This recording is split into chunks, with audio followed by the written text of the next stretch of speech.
Vanni boys cooking சேனல்ல புரட்டல் வெள்ளரிசி சோறு கலக்குறோம். ஒன்னைக்கு வாங்க. சரி போடு போடு போடு. இது கவுட்டு நீ வடியில சிந்தாம பருத்து இடிச்ச மசாலா தூள்.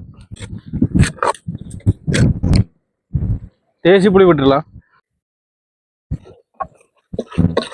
கட்டணும் கட்டுவோம். போடு. அப்பா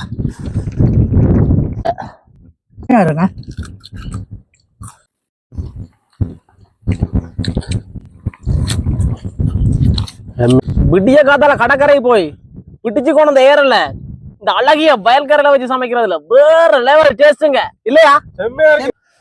நாங்க செய்யற வீடியோ உங்களுக்கு பிடிச்சிருந்தா லைக் பண்ணுங்க, ஷேர் பண்ணுங்க, மறக்காம வன்னி பாய்ஸ் குக்கிங் இந்த வீடியோ எப்படி இருக்குன்றத கமெண்ட்ல சொல்லி